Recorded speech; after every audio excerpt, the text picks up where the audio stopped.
So everybody, welcome to this virtual discussion series, The Music of the People, Hip Hop and Beyond. This series is brought to you by ENU Builds and is made possible by a grant funded through the Arts 3D Foundation under the ENU Builds Arts Access Program. During this first rotation of the awarded 2-year grant, ENU is focused on providing workshops and community engagement, highlighting the celebration of 50 years of hip hop. This is the second of 5 planned discussions on that topic. Each one will focus on a different aspect of music and hip hop culture. ENU Builds is a community organization based in Ossining, New York, that is committed to building community, empowering youth, and inspiring networking and growth for the enrichment of Black, Brown, and Indigenous youth of color.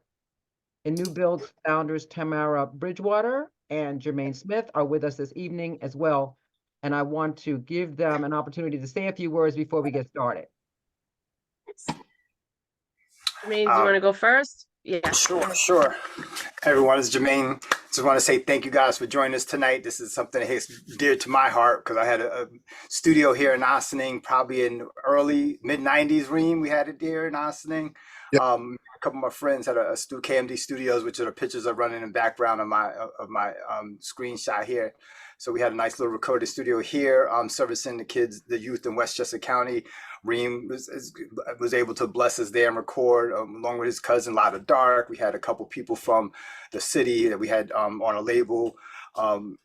Gotta say rest in peace to a couple people that was involved in that. Kenyon Walker, who's my partner with the studio. And there's also Raru Johnson, who's one of the artists who was blessed us and was able to record with us. So just so I want to say welcome to everyone here and looking forward to the discussion tonight.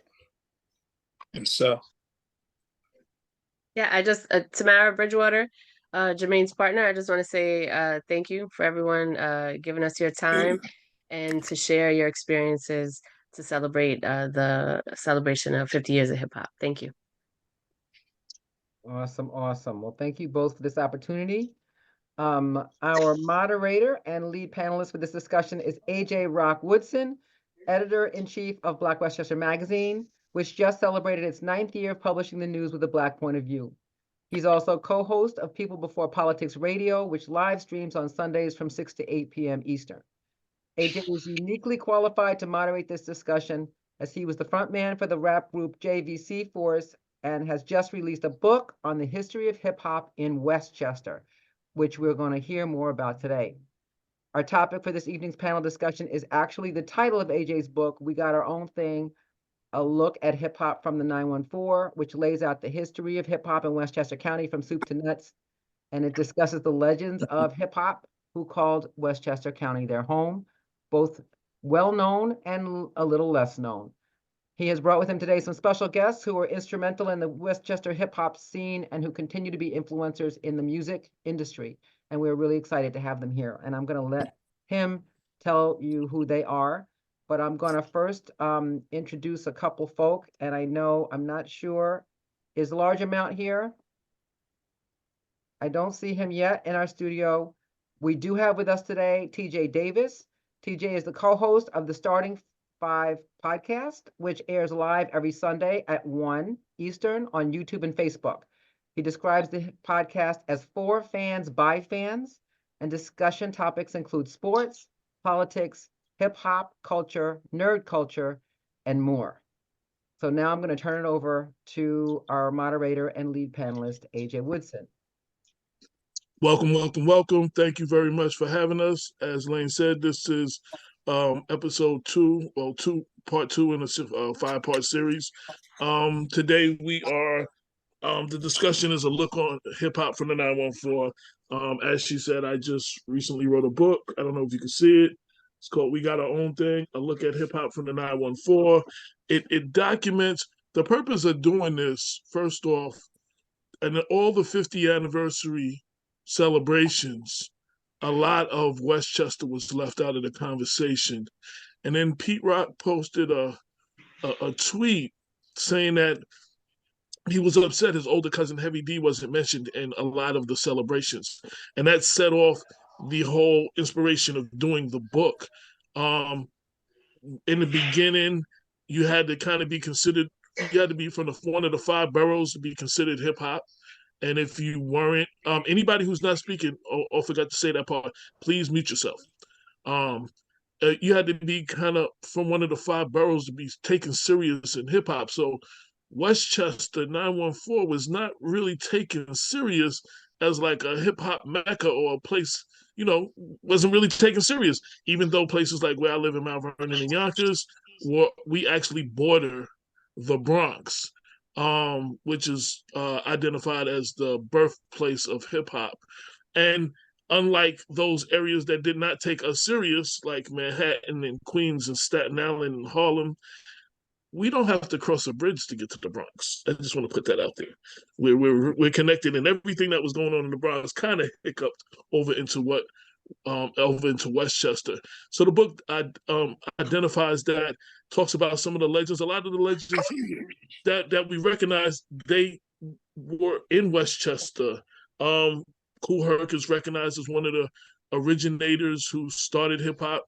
One of the guys that was down with him, JC, that was down with his the Imperial JC, was down with the Herculoids. His crew lived in Yonkers. So when he moved to Yonkers, he brought that whole scene to Yonkers. And Yonkers has a really big, rich hip hop history. There's another book that's out by Jerome Enders called The Lost City, Yonkers, The Lost City of Hip Hop. I advise everybody to check that out. It will give you the whole underground history of Yonkers. It's exclusively Yonkers. I took that approach for all of Westchester, Mount Vernon and New Rochelle being the other 2 meccas in Westchester. Before I get started, I do want to give a shout out to the late, great DMX. Today is DMX's birthday. He would have been 53 today. He performed in Mount Vernon, and we have a little clip. If Lena just shows like 45 seconds of one of his performances, I just wanted to give a little love to DMX real quick.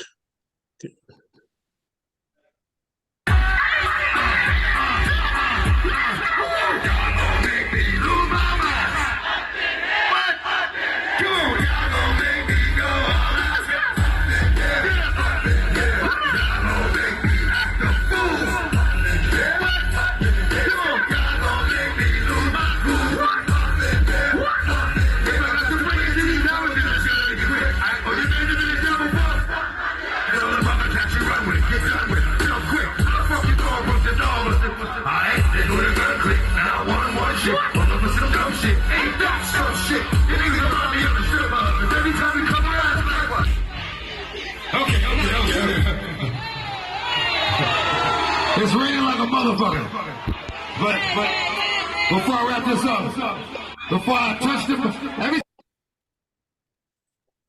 that video is from 2019. He performed at City Fest in Mount Vernon. I was right there with my hoodie on, taping him in the rain with my phone. So I definitely wanted to show that. And one of the other people that are in my book, I invited DJ Tri-State Jericho. He has either not come on or he's going to be late. But he is the first one to tell me about DMX starting off as a beatbox. And he used to beatbox for a rapper named TQ, Top Quality. Top Quality was from White Plains, but he went to Austin High School. And the first time, and he did the talent show every year. He did the 9th grade talent show, the 10th grade talent show, and the 11th grade talent show. And I think 1980 something, 87 or something, he brought DMX out for the talent show. And that's the first time a lot of people out in the North Westchester got to see DMX before he was signed. And I wanted to show TQ, never got back to me, and I wanted to show a piece of the interview I did with him. If I can pull that up, bear with me, because I'm not, this part is new. I use a different format when I do a show. So Top Quality, TQ, there we go. Let's see. Forward a little bit. Look at hip hop from the 914, and you are a part of that picture, even if everyone does not know that. Right. That's what's up. They can't take away that history. yeah, no doubt. Yo, so I was talking to my man, Tri-State Jericho, who's the first person to tell me that before everybody knew a DMX the rapper, that he used to do the beatbox for you. Yeah. I'd love to hear that That's- story.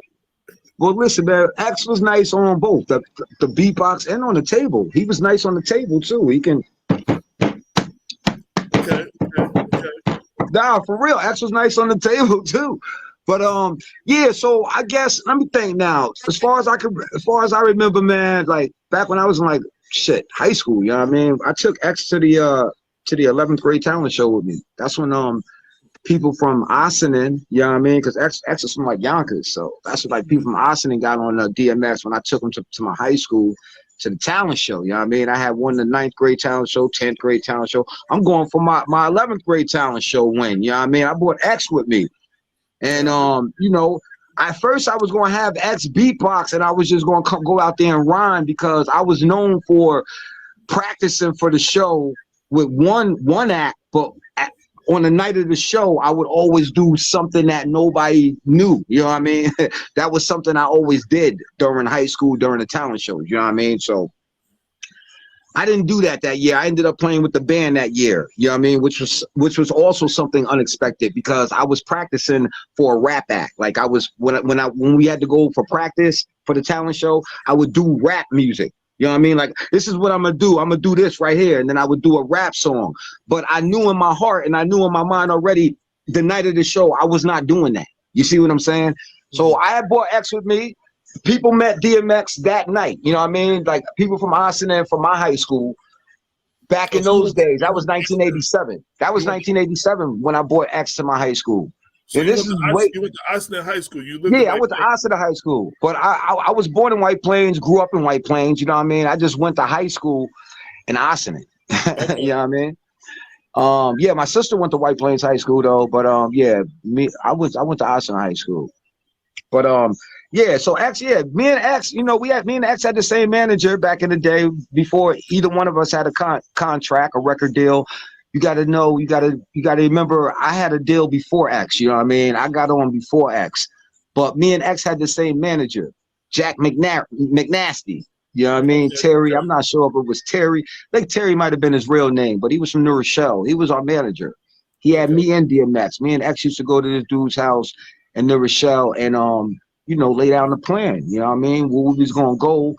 What city we was gonna go to battle the next motherfucker, you know what I mean? Like, cause we heard niggas was nice and fucking wherever, you know what I mean? Wherever they at, we coming for them. You see what I'm saying? Me and X as a team, as a duo, not as a team, but me as a solo artist, him as a solo artist. But when I'm rapping, he would beatbox for me. You see what I'm saying? And when he rapping, unless another nigga wanted to beatbox for him, you know what I mean? Cause most of the time there was a nigga who wanted. So I just wanted to share to give a little love to X, and so being that y'all are from Austin, TQ was the first artist from White Plains actually to get a major deal. He made the Source unsigned hype. And then he caught the ear of Paris from EPMD, who had a new label, PMD Records, through RCA, and he signed a major deal. So he's the first artist from White Plains to sign a major deal, a major record deal. So anyway, him and DMX came up together, and I just wanted to show a little bit of that. I wanted to give some love to DMX because again, today is his birthday. And you know, I just wanted to pay tribute to the brother. He would have been 53 today. One of my guests who actually did come and was here on time, my brother Arthur. I want to give him a shout out. This brother has been in the game for several decades.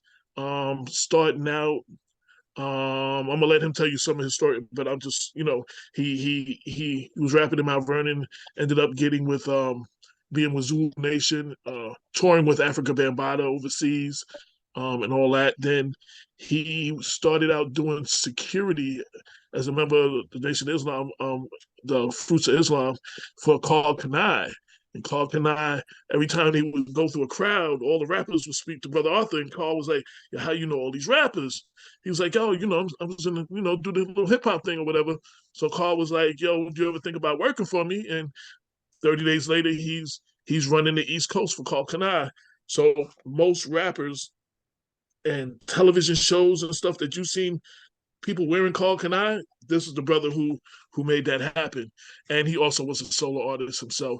So I just wanted to introduce my brother Arthur, who is also currently the student minister of Mosque Number 7 in Harlem.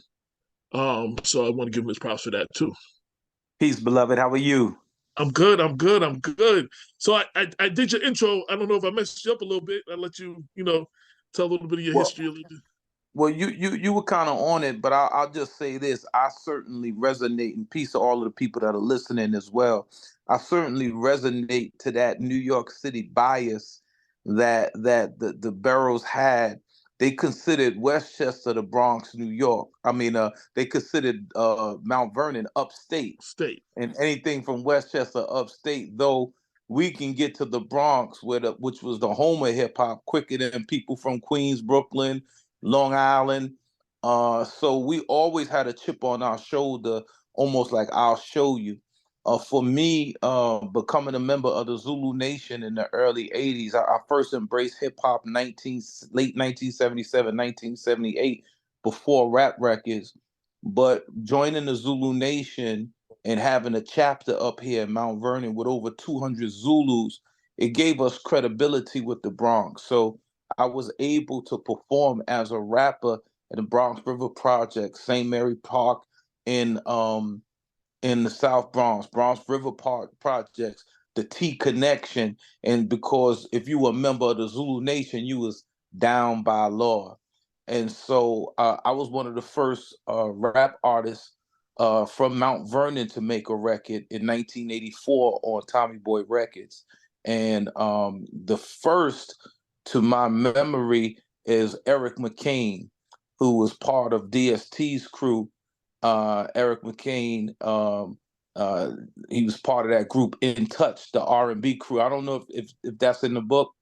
Yeah. Now let me stop you. So after our conversation, I actually found one that predates that, 1981. TJ Swan. Solo sounds featuring Les Love. Hey y'all, that's me. Get the Party Jumping, Express Records in 1981.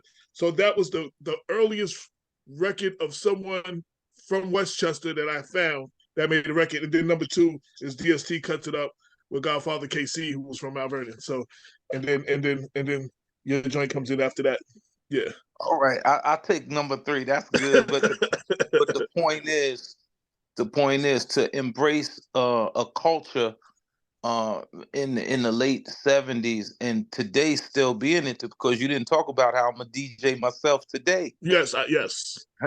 And so I go by the DJ handle of DJ I Slam, and every time I set my equipment up, plug into someone else's set, I'm just grateful that hip hop, was a journey that still continues for me, and to be able to play music, the music that the audience that embrace hip hop, whatever era, whatever genre they are. And I see my brother Charles State Jericho on there. It's a blessing to be able to spin music for all ages, and knowing that element of DJing, the way we DJ, started out with some young brothers in the Bronx, and it's spread all over. So just to be able to embrace hip hop still today is a blessing. So, some artists, especially those that may have had one hit or doesn't have a catalog, their name is mentioned, but they're no longer involved in the culture. They no longer perform. But just to be able to be on the stage with those who perform and spin again, that's truly a blessing. Absolutely. And I want to give you a shout out. I want to give you one shout out real quick. You said, huh? Okay, who's that? Whoever's not speaking, please mute themselves. I want to give. Oh, that's Jericho, right? Yeah, I want to give Brother Arthur props. They say you can tell a tree by its fruits. The brother got 4 daughters, and he was all the stuff he done. One of the most proudest moments is that DJing has allowed him to put 4 daughters and graduate them through college. And I just want to give him props. We don't applaud stuff like that in hip hop, and I just want to give my brother props for that. Like, you know what I'm saying? So I just want to shout that out, because anybody who knows we got kids, you know what I'm saying? That's a really big deal. And a lot of us that are down with hip hop are not necessarily feeding our family with hip hop still these days, and you still are. So with one of the elements of hip hop that you learn. So I want to give you a props for that. Thank you, brother. Now you had a video. I think we have your video queued up. I'd just like to play one of your songs if you want to introduce it and tell us a little bit about the song, or when the song came out. Man, this is 1994. I remember recording it in what's my man? I Got a Man. Jazzy, not Jazzy J, not Jazzy Jason. No, I Got a Man. What's your man got? Positive K. I did it with Positive K. Used to have a studio on 125th Street and 8th Avenue. With his boy LG, right? Yeah, and LG produced it. Positive K let me use. He didn't charge me a dime for that studio time. And the very next day, I had the cassette, and I saw Chuck Chill Out. I was actually doing security over at Uptown Records. This was the time that Suge Knight was trying to, extort Andre Harrell. May God be pleased with him. And I was actually filling in for a brother because I was working with Carl Kanai at the time. And I saw Chuck Chill Out. He came out to get some records. And I said, Chuck, I want you to hear this. And he played it. He's like, yo, who's this? I said, this is me. He said, man, I want to sign you. And so at the time, my wife had just finished law school. She looked over the contract and we signed. So the name of the song is called What You Gonna Do. It was filmed at the Bronx River Projects, the home of the Zulu Nation. It was produced, the video was produced by Ralph McDaniels. In that video, Funk Master Flex and others, but it's a real gritty video that gives you the feel of the 90s. So y'all can roll a little bit, play a little bit of it, and see the vibe of me as an artist.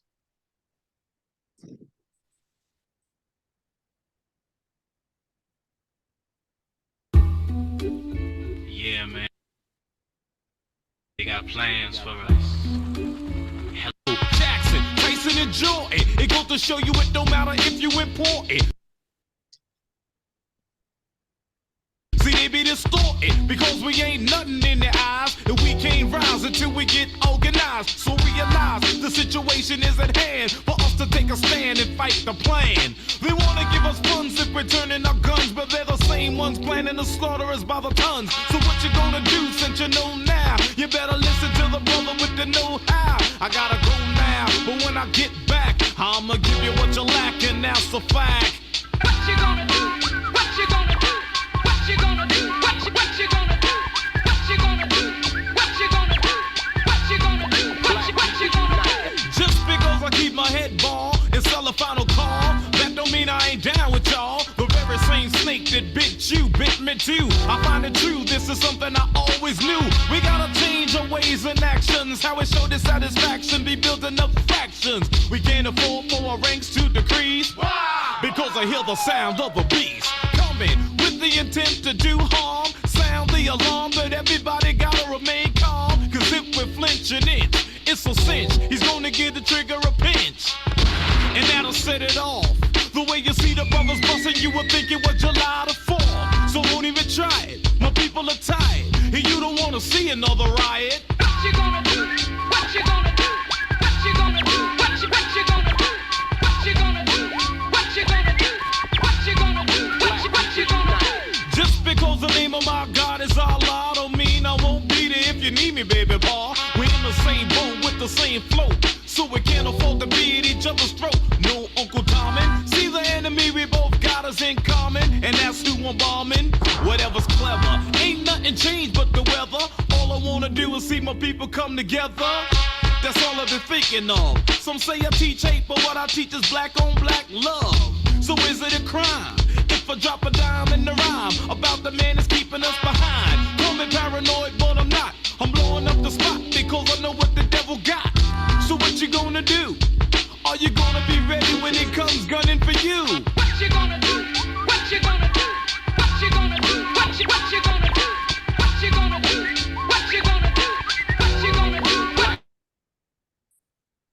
I see a bunch of legends in the video. I seen the legendary Crazy Legs from the Rocksteady crew. There was several others I saw, but he's the last one I noticed. Tricky T Yes. from the from Eden Wall, Sleepy Wonder, Flex, and others, brother. And the reason we're having this conversation specifically, I really want to show the roots of 914 hip hop and how far they actually go back.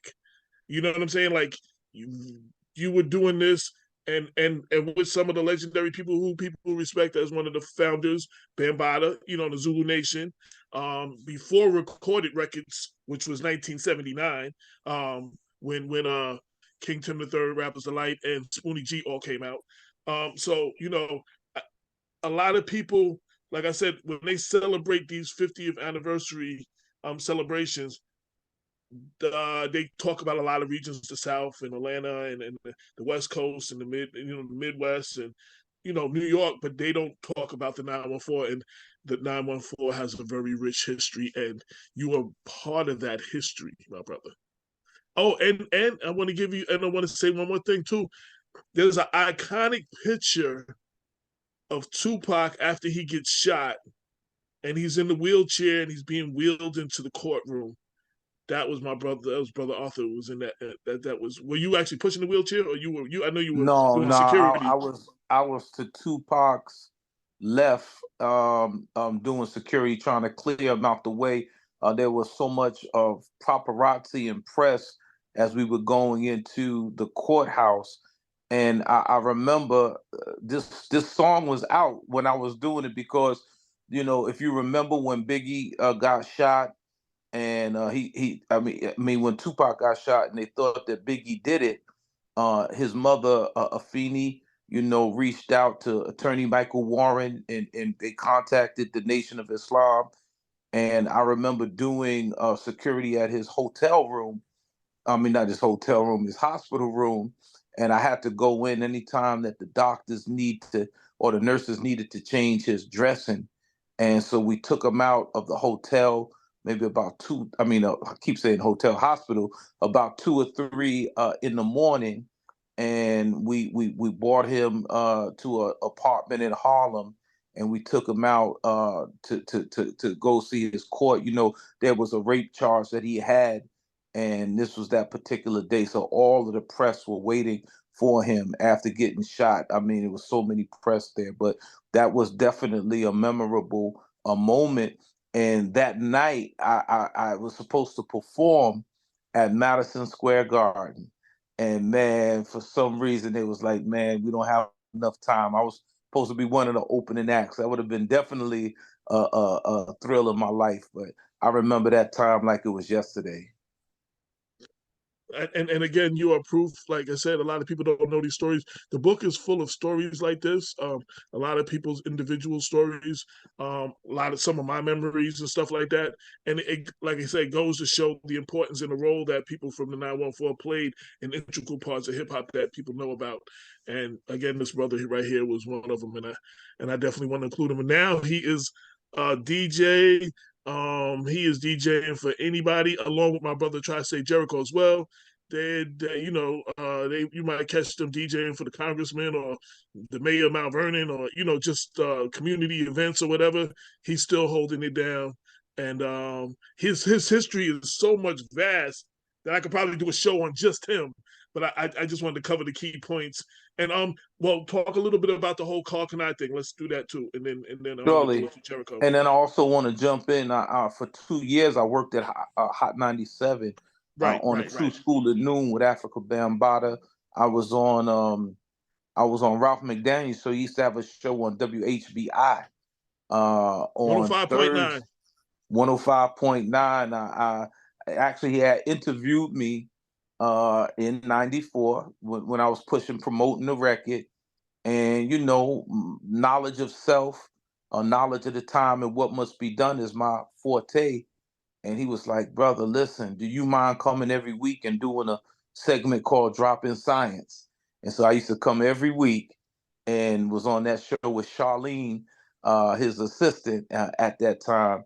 But Carl Kanai, that was a wonderful experience because I stopped making records around 96, 97, and you know, I was cool with it because I was a family man. I got married in 97, and I knew I had to be a working man to take care of my family, and rap was not paying the bills.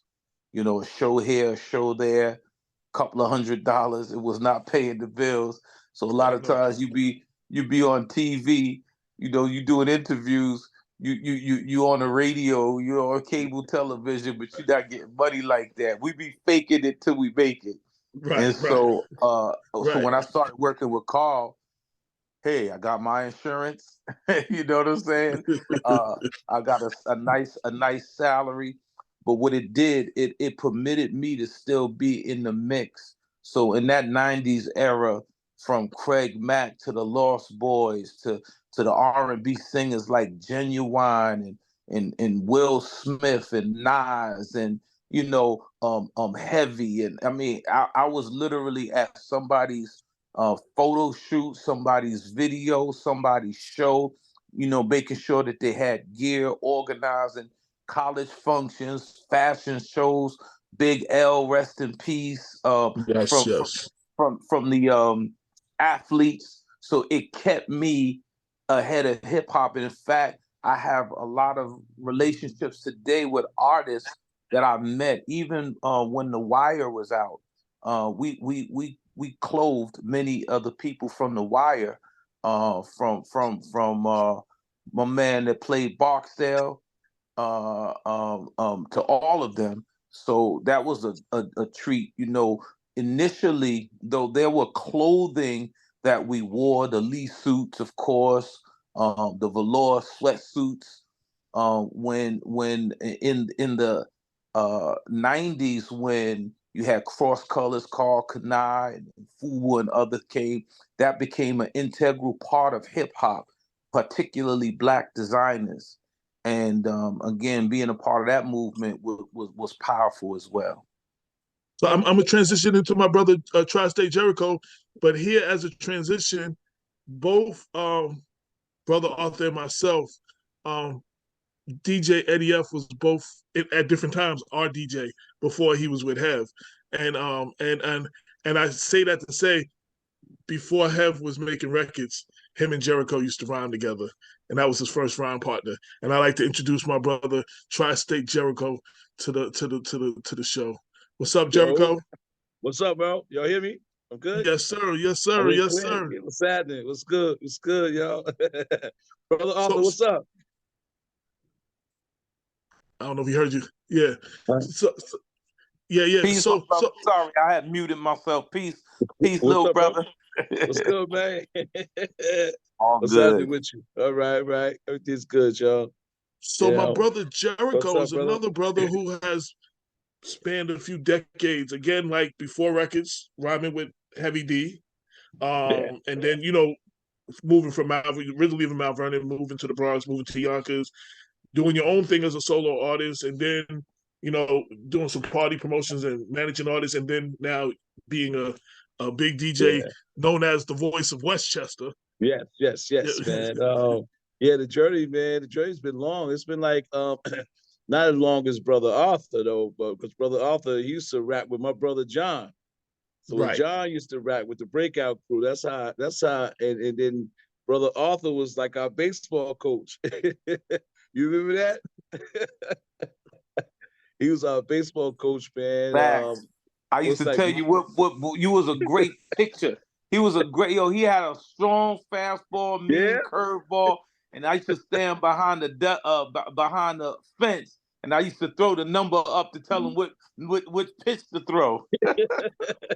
Yeah, so we all go back, man, to Mount Vernon, man, where sports and music, man, sports music, not too much of the acting back then, man. It was more the sports and the music in Mount Vernon that we all loved, that we all like came around full circle with. You know what I'm saying? We wasn't with the baseball, it came back to the music. It was with the music, it's back to the baseball. So we all in Mount Vernon, it was the same, we was all around the same circle. But if Brother Arthur, remember, when I moved out of Mount Vernon and I moved to Yonkers, I started doing my thing. I was doing my rap thing. I got with you on 125th Street.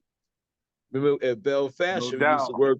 We used to work down there. And Fat Joe was down with Bell, down with Malachi and all of us, Facts. But yes, sir. it was always music, man. We came back to the full circle on things, man. But the journey itself, man, I would say that Westchester County got a lot of unsung heroes, man.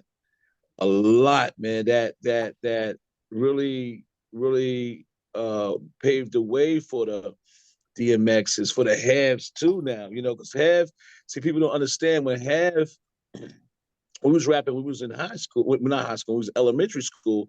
Hav was not really the guy who actually performed at parties.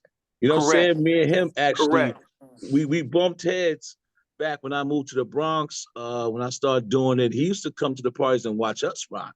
You know what I'm saying? He used to be behind the what's that we used to call them the ropes. He used to be behind the ropes watching us perform. Because I remember we was at Mount Vernon High School. We had dinner party, me, Domestic Brothers, and Tango Boys, and a lot of other artists that was doing the underground rap. So Head was actually watching and not really participating in the parties. A lot of people didn't know that.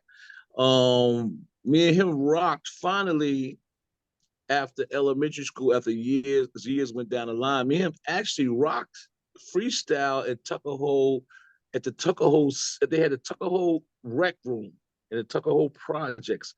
Eric J sent that tape to me a couple of years ago. He said, Joe, remember you and Have rocked at the Tuckahoe rec room? And it was like, wow. But see, a lot of people didn't know that, man. It was like, and another thing, man, a lot of people do not mention Rob the Gold. Yeah, Rob the Gold. He Rob was the first tape that I ever heard. Me, was the first dude I ever heard talking on the mic, man. Baby. And John, I love music all my life, but my brother was more of the dude in the street that brought the music back home to me. And he used to bring it home. I used to wait, man, you got tapes? John used to have tapes, man. And I sit the whole night listening to Brother Arthur, Bandit, John, the Breakout Crew. I listened to Rob the Gold. I listened to DJ Blade, New Rock, Colin Brothers, so many people, man, that paved the way I used to listen to, man, that a lot of people don't mention when they talk about hip hop. City Boy, yes, City Boy. But I get it, man. When you talk about 50 years of hip hop, you can't mention everybody. You know what I'm saying? Because it's like hip hop it's not 50 years old. It's older than that. If you really look at it, it's older than that. Right? I'm 55. Right? Hip hop was here before me sitting on the steps listening to Red Alert on 98.7 Kiss. It's been way before that with the underground clubs in New York, man. Like you said, WHBI 105.9. You had the Supreme Team and Mr. Magic before he went to BLS, and you had all of that. Yeah, so I would say it's more than 50 years. Has to be. Yeah, see, the 50-year thing is that date that the party that Kool Herc DJ for a sister, they identify that kind of like as a starting point.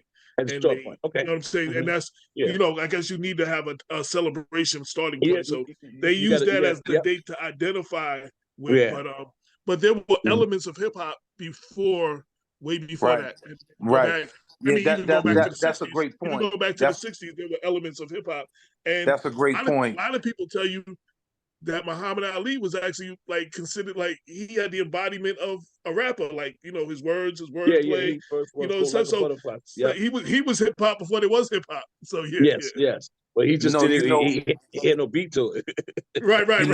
Of the elements of hip hop, graffiti started before rap started. Yes. And there's a controversy because Africa Bambaataa was the only one that was doing Zulu Nation anniversaries, which honored the hip hop. So if you remember the old Zulu Nation flyers, he would have a picture of Kool Herc. He would have a picture of Grandmaster Flash, and he would have his picture there, and he would celebrate each year the Zulu Nation anniversary. And according to him, is really 49 years old.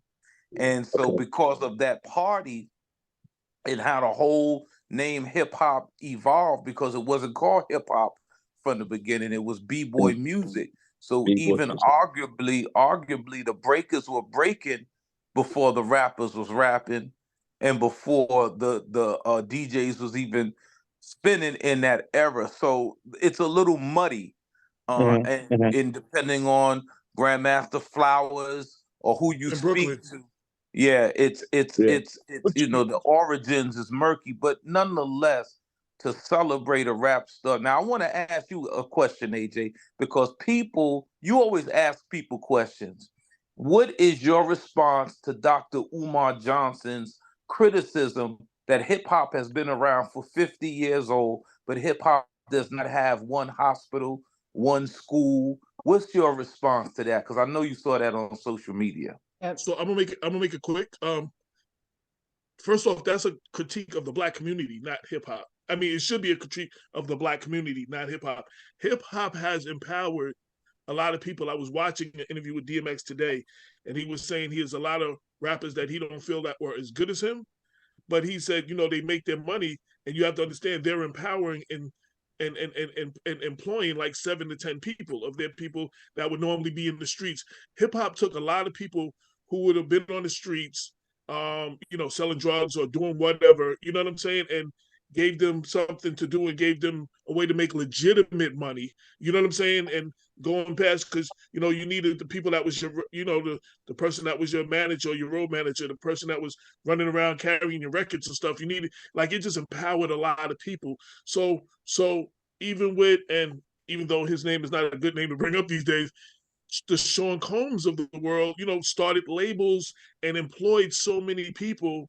So yes, that critique is a critique that Damon and I from Black Westchester, we say, but it's about the Black community. I can't blame that on hip hop.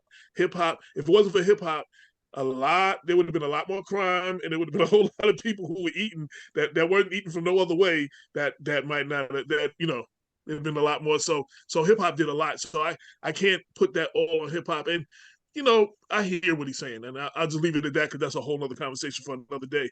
So I want to AJ, I need to say if anybody has to interrupt you, because I know we have other people that are in the gallery. I'm going to go ahead and open up the gallery if it's okay. We need to bring some other folks into the conversation who's been waiting. Right. I was going to say, and I saw some questions and some comments, and I wanted to say if anybody has a comment, please put their comment on the screen.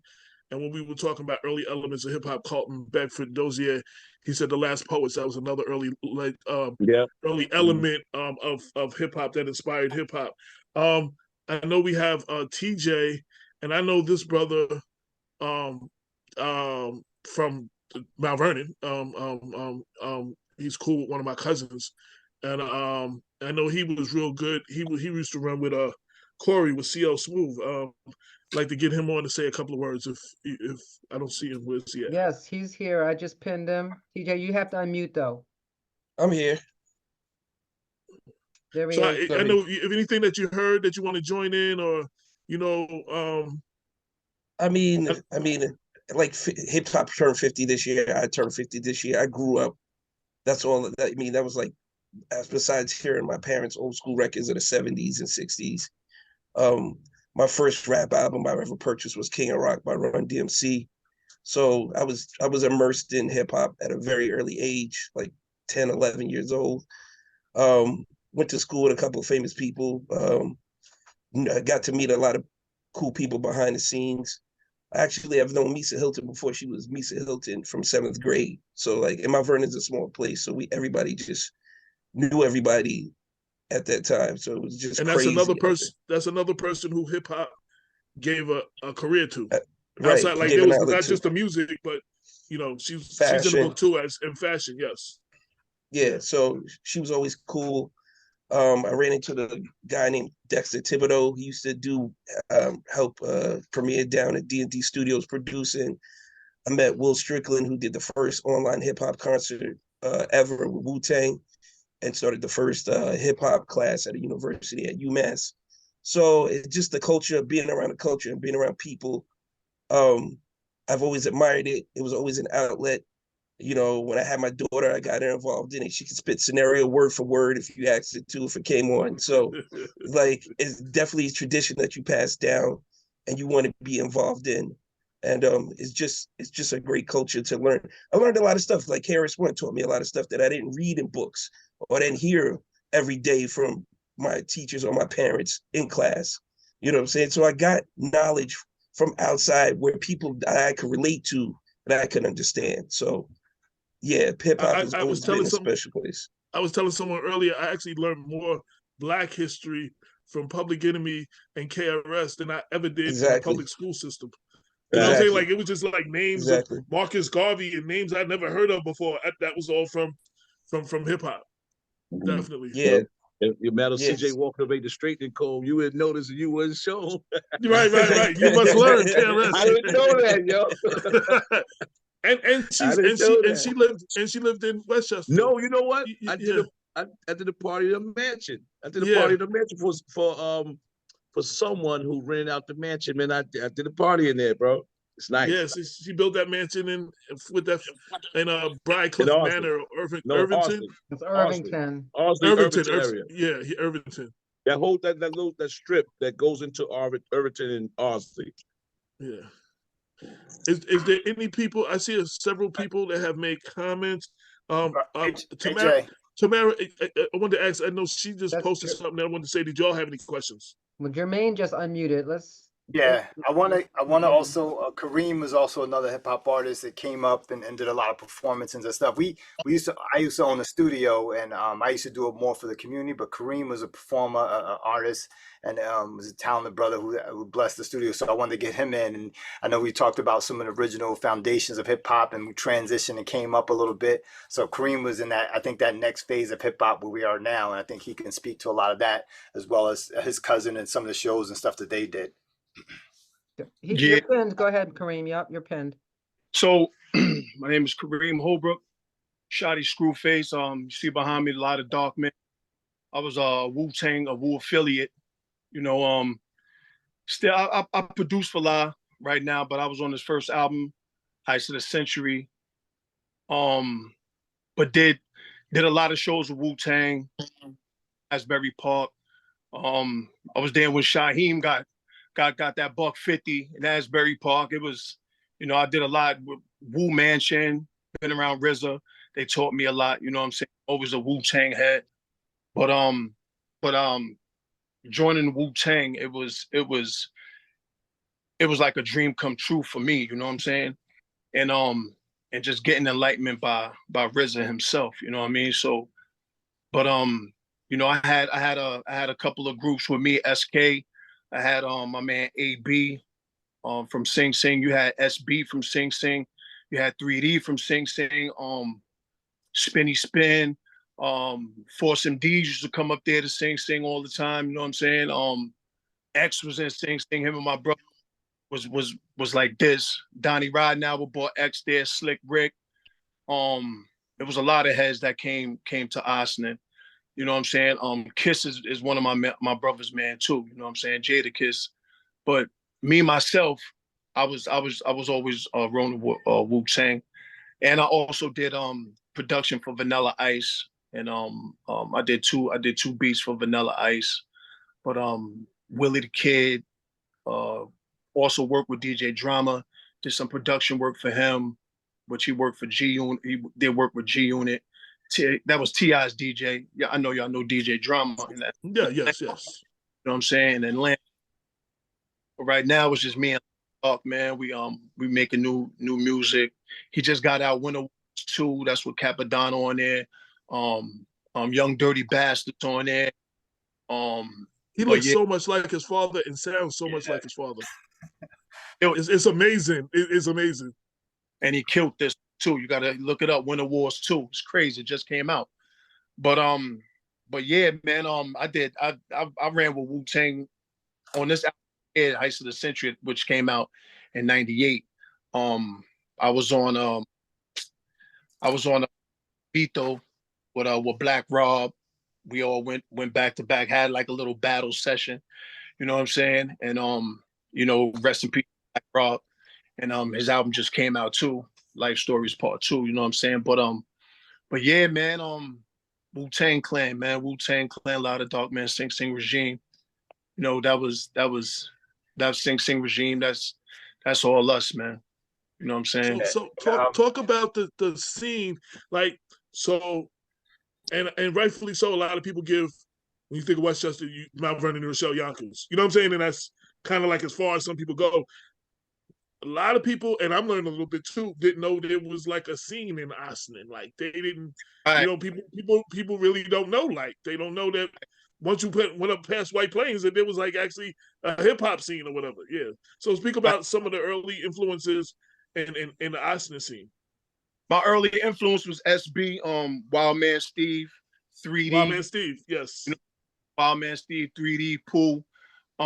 That's Lee Artist.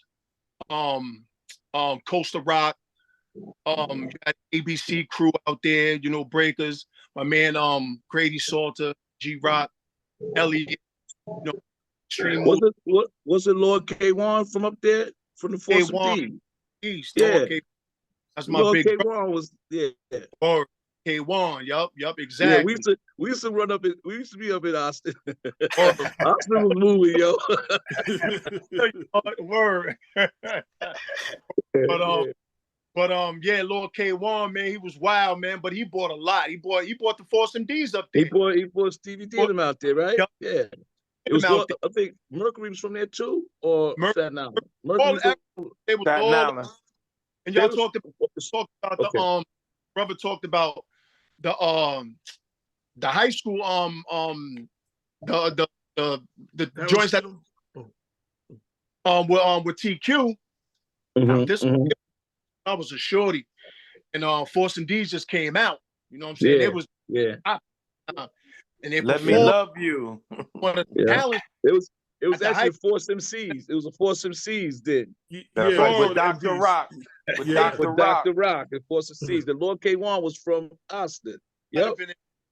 B, but they put you know what I'm saying? Just jumped on stage, you know what I'm saying? So big man, but you know, I looked up to them brothers, man. And then which I came along and I took it a little further because I was rolling with Wu-Tang, you know what I'm saying? Yeah. I was on Hot 97, I was on Stretcher by Beto, did a few songs on my cousin's album, you know what I'm saying? You know, shit like that, you know what I mean?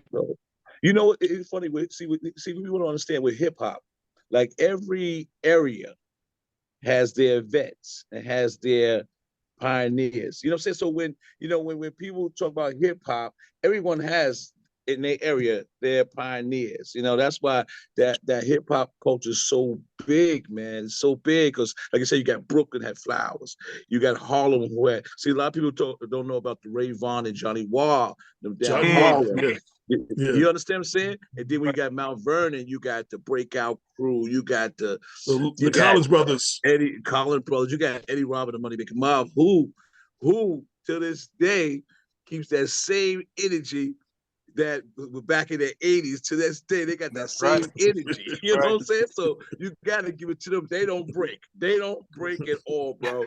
They got the same look, the same energy, and the same routines, man, which is a blessing. Then you got Yonkers, where you got the solo sounds. You had the Just the Four.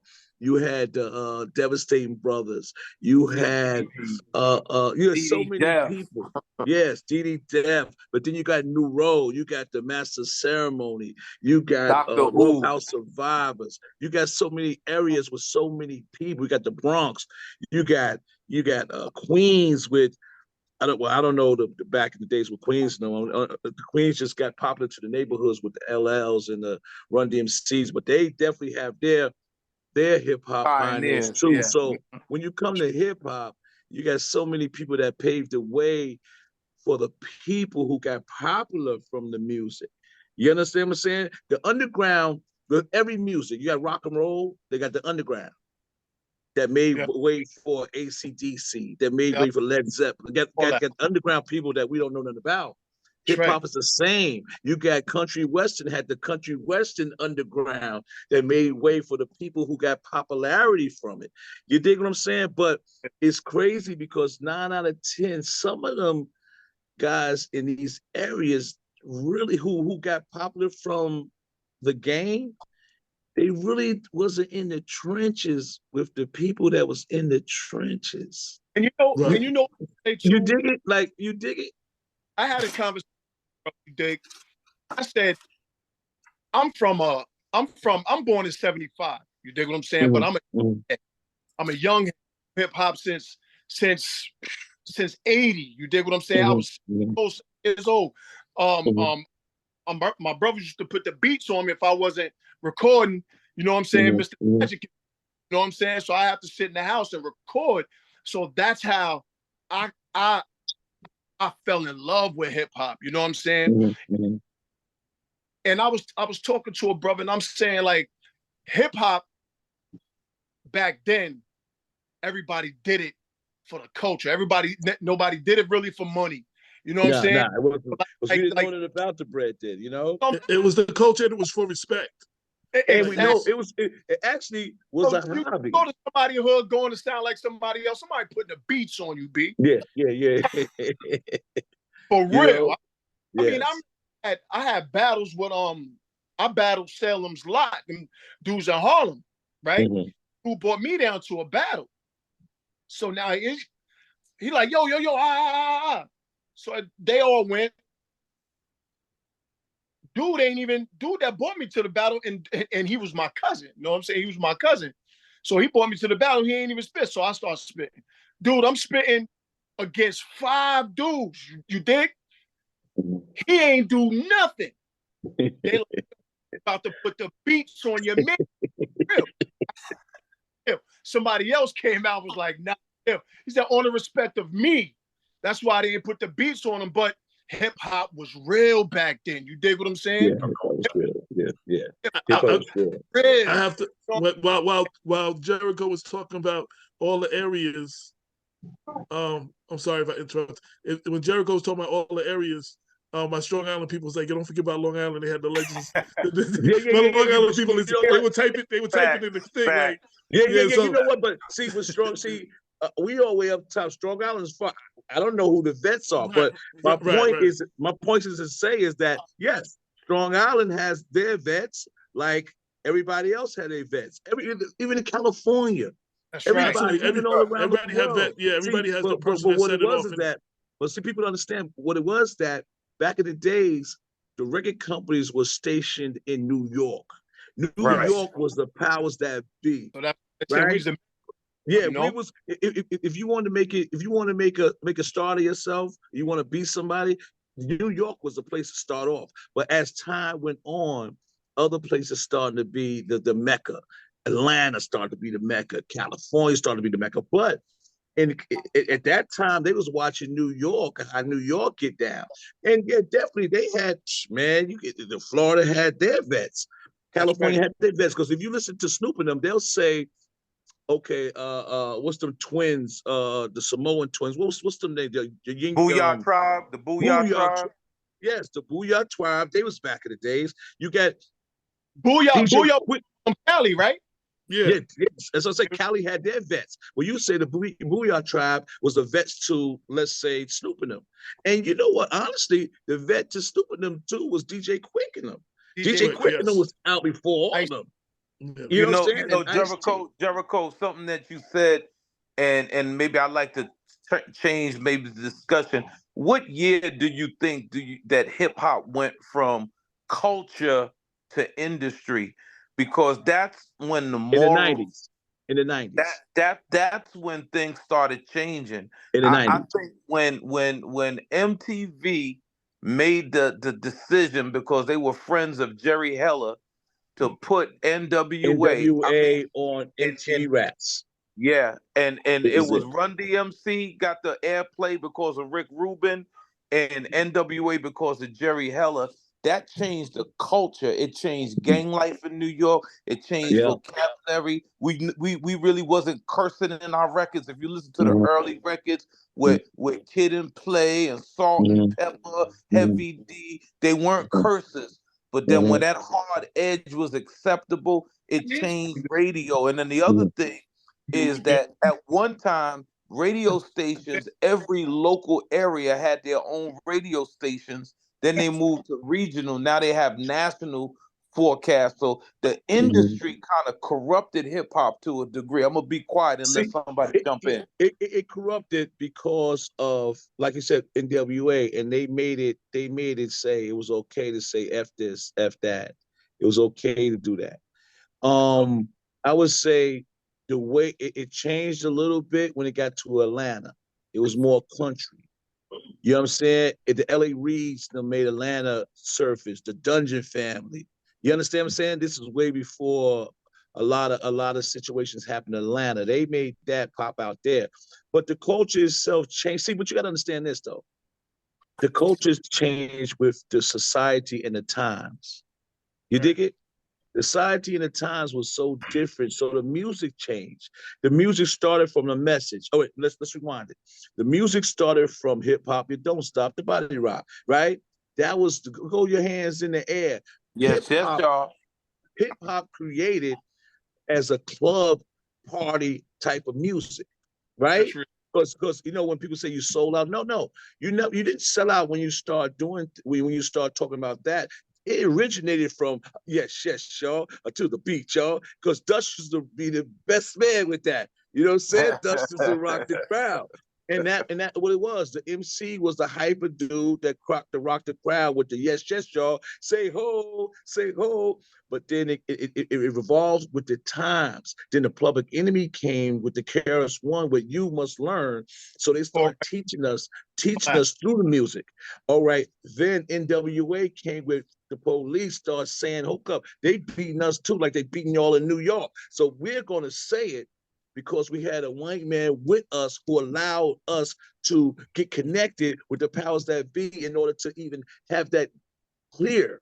You dig it? So then it revolved back to the 90s where Puff and them said, yo, you know what? We're going to dance again. We're going to dance again. The whole Bad Boy thing was about partying again.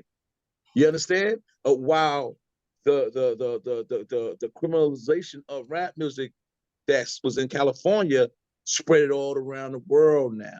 But you understand what I'm saying? It back to knowledge itself. Yes, and it was back to that. But see, it all triggers. Like right now, our culture, these young boys is doing it because that's their culture now. You understand what I'm saying? See, we got to look at it like this. We don't like it. You know what I'm saying? But when there was more variety back then. You had backpack, you had shiny suits, and you had gangsta all at the same time. But so you can select a lane and go to that we lane. See what we don't do. We don't give I'm not saying you, I'm saying a lot of people, OGs, do not listen to the younger dudes. You got to listen to them. You got to see how they live in the situation they are in. They're expressing everything that's in their culture right now, how we express everything in our culture. But see, us as OGs are saying, oh, that's garbage. This is this. No, to them, it's not. Right? To us, it's different. And that's what was told to us. We they said the same thing to us. But we got to understand, like I said, no, some of that stuff is crazy. Right? But you Eric, got some rap. You got some rap that was crazy too. You understand what I'm saying? So you got different genres of different type of music and different type of areas. But you got to understand it's all on the umbrella of society of what that time of year it is. 1990 is different than a 2023-24. You understand? Let me jump in. If I could just say this. Go ahead. AJ, I think this is a whole other conversation. Like this is we can have a whole nother spinoff on the impact of the culture of hip hop and different areas. But I just want to make sure that we get back to 914. Get back to the 914. Talk about that same impact, because I think the same way we were talking about how the lower Westchester, Mount Vernon's, and Yonkers was being slighted by not getting respect from the city. I think now when Ossining kind of felt that way about Mount Vernon and Yonkers, and the farther we got removed, it was like these segments, and we talked about those elements, but we were also just talking about some of the originators of hip hop and stuff. And I just saw the Spinny Spin join, and he's one of those who was tied back to original pieces of hip hop here in Ossining. So he's one of the OGs for us in Ossining. So all of you might know him. He's probably connected in the same circles from that original hip hop era back in the day. So, and he still brings that to Ossining. So I wanted to give Spin an opportunity to talk about the elements that he has tied to in 914 hip hop. What's happening, everybody? Thank you for letting me room. I just jumped in, so I don't know where the conversation is, but my input. Hip hop. Talk about your element, Spin, and how you tied to hip hop and what your history and a little bit. And I'll let AJ get back to it, but I wanted to jump in because I know we had a couple of people that were supposed to join and weren't able to, but we were at this point talking about some of the, like, each area of hip hop had their originators and their legends of hip hop or whatever. Like the original goes back to the source of the hip hop in that area, and you one of those ones for Ossining. And I think Brother Arthur and Jericho were speaking to that a little bit, and then we got into a broader conversation. But as an originator of hip hop, I wanted you to talk about that here. Hip hop, you can go everywhere with hip hop. Yeah, we'd be all over the place. Yo, I just want to say, what's up, Arthur? What's up, brother? I remember back in 2007 when I brought Young B up. She was only 13 years old, and I had the Force MDs. I had y'all do the security. Remember that block party? Yes, I've sir. been doing hip hop since McKay Park in Inglewood. Nice. Back when Sugar Hill. I'm gonna go back farther. Lord K1 was in my group before the Force MCs. So before Stevie D and Mercury had Lord K1, he left my group. And the rhymes some of the rhymes that they were saying, I wrote. Steve put that in his book. Steve will validate that because he put in his own book. Lord K1 left Austin, New York, and joined them. And we, what he said in the book was that had we got our name out to the world and to make our name famous, we would have been famous. But we was out partying, which was true. We was out partying. I went to California, and my thing was I got to experience Uncle Jam's Army, Dwayne Simon, and them. My cousins are from Inglewood, New Jersey, so I got this Leland Robinson before his mother had a Sugar Hill. He looked up to Stevie D and us as celebrities, not knowing his mother was going to discover Sugar Hill, Big Bank in them. So my even Dougie Fresh, being down there, at Harlem World performing with AJ and them. DJ Wise, my cousins called Lucas, Music Masters, DJ Flowers, Disco King Mario and them. I go back with all of them people. So, Eddie Chiba and them. So coming up with hip hop for me was always in my culture and in my blood. That's why I love hip hop, the beatboxing, the graffiti, the breakdancing, everything. My take on it now is hip hop is just rappers right now. They don't even focus on the graffiti. They don't focus on the breakdancers. They don't focus on the culture. They focus on the money part. Right. And like what I just was listening to, is monetized. So when you looked at the 50th anniversary of hip hop, weren't none of that hip hop. None of it. That was just brothers who get a chance to really an opportunity to move further for their own pocket. But as far as the culture, and this is just my opinion, just as far as the culture, that wasn't hip hop, because you can't have hip hop without the originators who started the foundation. You just can't do it. So they should have had more people that started the culture.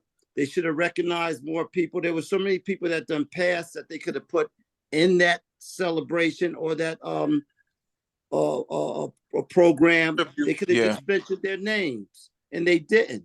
Like we talk about Heavy D. I used to go to Heavy D's cookouts. I used to have me and Marlena Blackman. Yeah. Right, the Nothing But Love cookouts owned by Wilson Park. But Kid Capri, every time I go down to Katona Park, I make it my point to joke with Kid Capri. Remember when you was a really unknown person? We used to bring you up here, me and Cool Cal from Harlem, and used to do our cookouts. And he would start laughing. Because a lot of these people, Ron G, all them dudes, I'm 59 years old.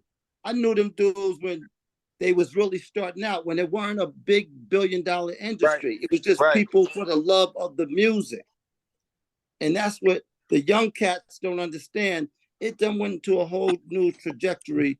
And when you get into conversations with people who wasn't there, who've never been to the T Connection, Broadway International, Celebrity Club, Funhouse, 1018, Justine's, Bond International, Roseland, 371, Copacabana. When you ain't never been in none of them places, Disco Fever, you can't talk to me about the foundation of hip hop, but you can talk to me about drill rap or the other stuff, which I'm 59 years old. I'm not into that.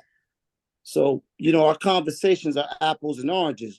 But when you talk about the foundation and the culture of rapping, breaking, graffiti, and breakdancing, then we can talk, and then we can get some type of conversation to move in any direction. But without going back to the foundation and the roots of that tree, you're going to go in all different directions with this hip hop. Everybody's going to have a different opinion. And, absolutely. I'm gonna have to go, AJ. All right, peace, my brother. Thank you for coming through. Peace, y'all. Thank you for having me, man. Peace. Thank y'all, man. As a hip hop head, what I tried to do with this book, I tried to incorporate as many of the elements as possible.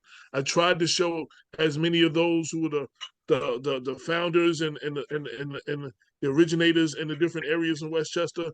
I tried to celebrate the graffiti and the b-boying, and even going how it went into fashion and other aspects.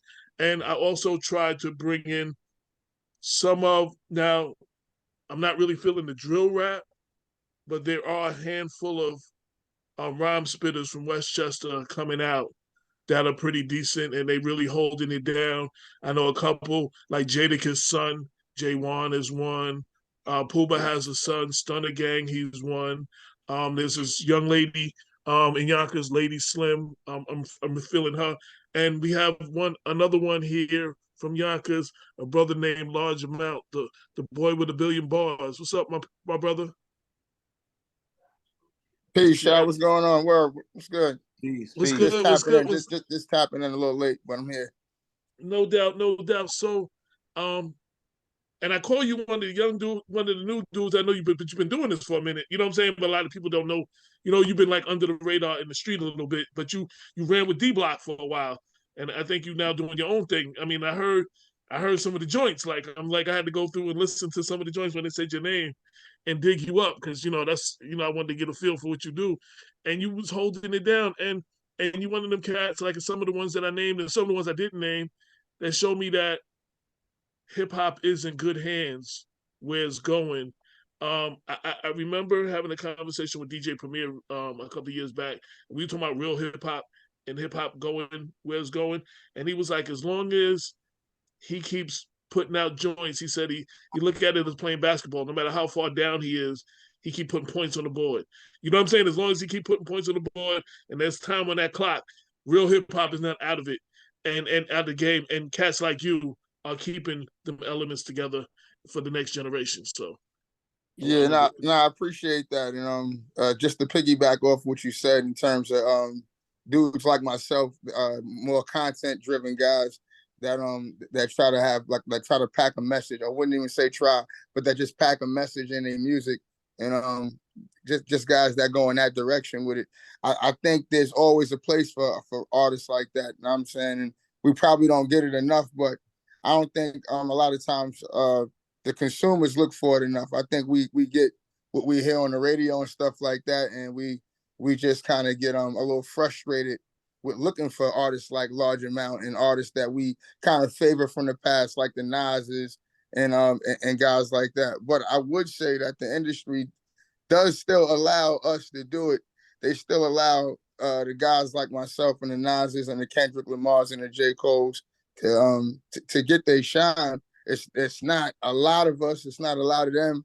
But I think if you stick to your guns and you stay in that lane and you stay in that direction and you real serious about that and the people know that's what you're gonna stand on, yeah, eventually, you know what I'm saying, that lane, it'll keep you alive. It's a lane for people like that. And I think that's why I've been able to last as long as I've been able to last, because you like you said, I'm kind of like new on the scene, fairly not new on the scene, because I was with D Block like 10 years ago. That was when we dropped that No Security project. I want to say it might have been even longer than that now that I think about it. But I'll be 40 this year. Like, I'll be celebrating my 40th next week. So, you know what I'm saying? Just to stay hungry and to stay active and to just stay grounded and to stay in sync with the message, not so much with what's going on in terms of music, but understanding what's going on out here in the world and what's going on in the streets, and being able to just always try to find a way to convey what I like to do and the music that I like to listen to, but still give the people a reason to listen to me. You know, one of the things that has changed in hip hop, back when I came out, back when Brother Arthur came out, back when Heavy D came out, back when some of those other people that we mentioned in hip hop came out, you basically had to sign to a record company to be able to get your music out to the world. There was no way of getting to the world, and you know what I'm saying, without being on a record company. Now, the game has changed with the internet a little bit, with the streaming services. Like a couple of people that I named, like J1 is not signed. Jadakiss son, he ain't signed to no label, but he's putting out projects. You know what I'm saying? Through streaming services. Same thing with Poopa's son. Stunning. Y'all allowed to put out, y'all can put some music together, and then y'all can just put it on the internet and y'all can just promote it, and y'all can just get like 1 million streams, like, or whatever the case is. Like, we didn't have that aspect. Spotify and some of the streaming services and some of the way y'all been creative and some of these things. It's a gift and a curse. It's a gift, not to cut you off. It's a gift and a curse. A gift and a curse. What I always say is that there's no gatekeepers anymore, and now anybody could just slip in with their stuff, and depending on how good you are with this internet, and if you become a genius with that marketing tool, and right now it's the biggest marketing and promotion tool, it's the internet. If you become a genius with that, you don't really have to be that talented, so to speak, music wise. You're just showing everybody that you know how to. You're a genius and you're a wizard with marketing and using this internet and stuff like that. But I do appreciate it in the sense of now you know who your fans are. You can get directly to your fans where before the label, you would never know, like, you know what I'm saying, where your market is at or who these people are that want to buy your music. They'll send you all over the world and you know, and you'll be just doing whatever they tell you to do. Now you can say, you know what, let me spend more time in Rhode Island and Connecticut, because according to how I'm tracking my music and where I'm selling at, this look like where I need to be at. This is where the money is at for me. And then you just slowly start spider webbing off into areas and regions, you know what I'm saying, that surround those areas. So it's better for us in terms of controlling what we do. Now we have more control of what we do. Like you said, we don't have to wait for the labels to put the music out. I can go in my living room right now and use the studio that I built in my house and put an album out tomorrow morning. You know what I'm saying? So I think that's great, but at the same time, without the gatekeepers, we don't control, you know what I'm saying, who gets in and who doesn't in terms of the level of talent. So this is why we got Brother Large, you mentioned something very powerful, because you know the frustrating thing, and I know Spin can bear witness, the frustrating thing in the early days was some of us was 13, 14. We didn't have money to go to a studio. And the only way that you could make a record is if you went to a studio. So, you know, it was downtown. When you was from Westchester, I know at 13, I wasn't getting on no train. My parents wasn't really that savvy about hip hop. So you guys, like for instance, we didn't, the early hip hop records, either you had a band that was playing, but they really didn't play it like the hip hop records that we was playing, so they didn't have that feel, or you was or like the Crash Crew when they used Freedom to do their song, you know. Yeah. So it has developed so where you guys could literally make beats on your computer, spit in your house, and then go take it to market like in a couple of days. And that process for us was long. And then what we did is, and I'm just drop this point, when we had an album out, right, we would work a single for like 8-10 months before the second single drops. Now y'all is so quick, so fast.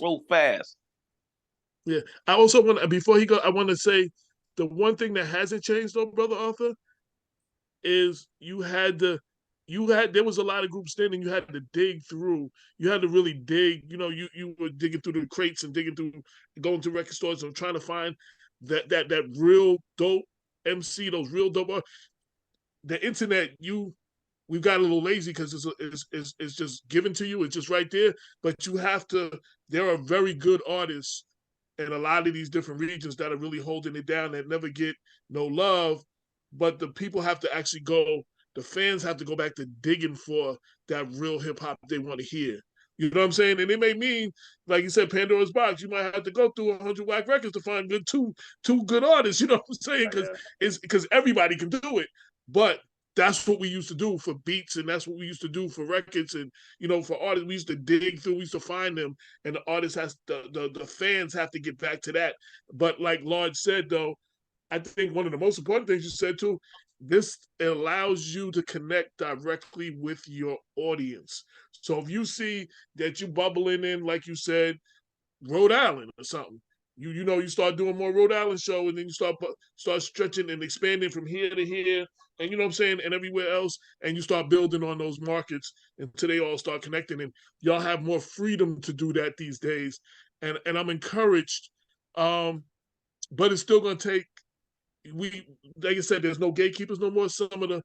You need some of the older cats to come back into it and be the gatekeepers with the new, to mix the new, how we used to do things and how we do things now, and take full control over that. I think that's what it's going to take. Can I say something? Mm-hmm. Can you hear? Yes, sir. Yeah, I want to piggyback on what Arthur said. One thing is, back coming up in the early days, they had cassettes, right? That's why we respect Cold Crush 4. We respect Cold Crush 4 not because they made records. We respect them because cassettes. Yeah. We respect Fantastic Five because of their artistry on the mic, not because they made no records. So that's the one point I want to make. Second point I want to make is, so with the cassettes, a person walking around the 5 boroughs and people saying, yo, who's that? That was our internet. If you think about it, that was our internet. So that's how so many people, Snoop Dogg and them, would say, yo, I used to hear about the Cold Crush. Shit, we didn't have no internet back then, but they'll say in their interviews, man, Nas and them was my idols. Cold Crush was my idol. I used to listen to Grandmaster Flash and Theodore and them, right? So I say that to say this. When you further on in the eras moving forward with Tip and all them guys, they were shopping their CDs out of the trunks. That they didn't have the internet. That's what they were doing and stuff. Just like the mixtapes. 50 Cent, he blew up off of mixtapes. So now we have the streaming platforms, right? And like a large professor said, if you don't have a marketing machine behind you, you're either going to hit or miss. And then a lot of it too, I believe, is just being in the right place at the right time. Some people are, computer savvy, and then there's people that ain't. You can get I know people that get on the computer every day and make TikTok videos and got 100,000 followers. And you say, well, damn, they're not that talented. It's just that they go hard at what they do. Now, if you're looking at streaming platforms and you're saying you're making 1 penny off of a stream, to me, I don't see where that money's coming in. I would think more of, if I had a machine behind me and somebody's paying me $5,000 to do a show, and I'm doing multiple shows a night in multiple venues, then I'm gonna see streams of money. So it's how you look at it. Different artists being in the right place at the right time. But again, my point is, hip hop is splintered into so many fractions and so many, you know, artists and opinions and venues. What you did say, that I agree, Mr. Woodson, is we have to get back to the foundation. You cannot have a tree without the roots. It's not going to happen. And until we get back to that foundation, to put this back in a clean box, is hip hop is all over the place right now. If you look at the awards, they had to go back to the older, you know, LL Cool J and all them guys that came up, because them are the guys that are on tour now. Look who's on tour right now. All the old school, Nas, Kane, all them guys are on tour right now getting money. Rakim, all of them guys are in demand because there's so much rap out here that's so much, you know, violence and, you know, just not to be negative, but the old school where it was just y'all, let's party, go home, get dressed, get fly, go to a party and go back home. That's what people are looking for. They want to have a good time. No one wants to put on their pants and then put a gun on after they pull up their pants and put on their outfit. That's not hip hop. But that's where we're at right now. And you know, it's unfortunate.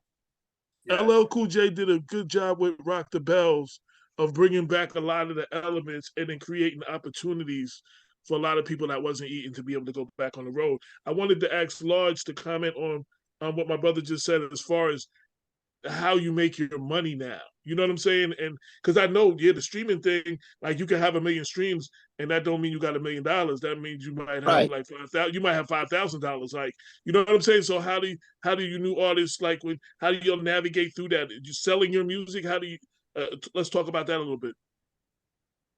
Yeah, well, for me, selling the music now is selling it online through streaming sites that that deal with direct to consumer.